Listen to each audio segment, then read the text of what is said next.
और आइए अब बात करते हैं ईद पर अखिलेश के नाम आजम के कड़वे पैगाम की। दरअसल समाजवादी साइकिल इन दिनों बगावत के तूफान से जगमगाती नजर आ रही है। पहले चाचा शिवपाल और फिर आजम के खीमे से भी एक ही तरह के बागी सुर सुनाई देने लगे, लेकिन ये पहली बार है जब शायराना अंदाज वाले आजम ने इशारों इशारों में अखिलेश पर निशाना साधा।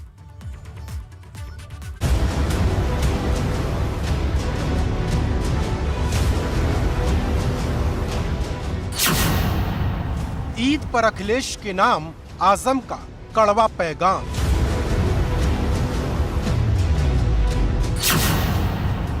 टूट गई आजम की चुप्पी, दर्द की दीवार पड़ी हुई। कहते हैं कभी कभी खामोशी किसी बड़े तूफान से पहले की दस्तक होती है। अली और बजरंग में झगड़ा मत कराओ, मैं तो एक नाम दिए देता हूं, बजरंग अली। मेरा तो दीन कमजोर नहीं हुआ।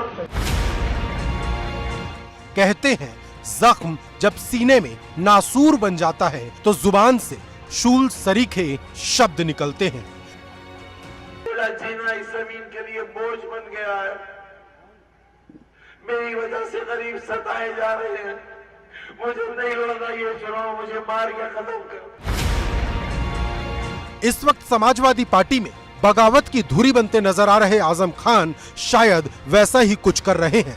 अब तक आजम के करीबियों की तरफ से अखिलेश पर हमले तो खूब हुए। हमारे कपड़ों से बदबू आती है, हमारे राष्ट्रीय नीति को, हमारे स्टेजों पे हमारा नाम नहीं लेना चाहते हैं।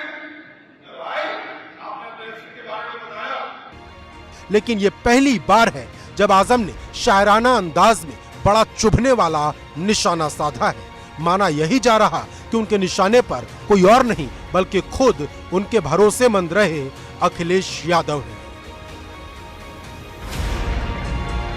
तू छोड़ रहा है तो खता इसमें तेरी क्या, हर शख्स मेरा साथ निभा नहीं सकता। वैसे तो एक आंसू ही बहा के मुझे ले जाए, ऐसा कोई तूफान हिला भी नहीं सकता। ईद मुबारक आपका और सिर्फ आपका, मोहम्मद आजम खान। ईद के मौके पर बेटे अब्दुल्ला के ट्विटर हैंडल से सीतापुर जेल में बंद आजम का ये पैगाम कड़वाहट को बढ़ाने वाला है।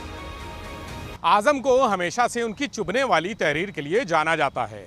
मुद्दे की बात यह है कि इस ट्वीट में उन्होंने लिखा, वैसे तो एक आंसू ही बहा के मुझे ले जाए, ऐसे कोई तूफान हिला भी नहीं सकता। इसमें आंसू को समाजवादी पार्टी और अखिलेश यादव की तरफ से की गई उनकी अनदेखी से जोड़कर देखा जा रहा है। आजम बीते 2.5 सालों से जेल में बंद है, लेकिन हाल ही में समाजवादी कुनबे में बगावत की जो आंधी उठी उसमें सबसे बड़ा मुद्दा आजम खान और उनकी अनदेखी रहा। हमारे कपड़ों से बदबू आती है, हमारे राष्ट्रीय नीति को, हमारे स्टेजों पे हमारा नाम नहीं लेना चाहते हैं। भाई आपने अपने रिश्ते के बारे में बताया। आतंकवादी को देखिए, उससे मैं आपसे पूछना चाहता हूँ, सारा ठिकाना अब्दुल ने ले लिया है। दलील भी अब्दुल खाएगा, वोट भी अब्दुल देगा और जेल भी अब्दुल जाएगा। जाने के बाद वैसे तो नेताजी के अगुवाई में समाजवादी पार्टी को लोकसभा में भी आजम भाई का ये मामला रखना चाहिए था। इतना सीनियर, इतने फाउंडर मेंबर होते हुए भी आजम भाई की मदद नहीं हो पा रही। इतने छोटे छोटे मुकदमे।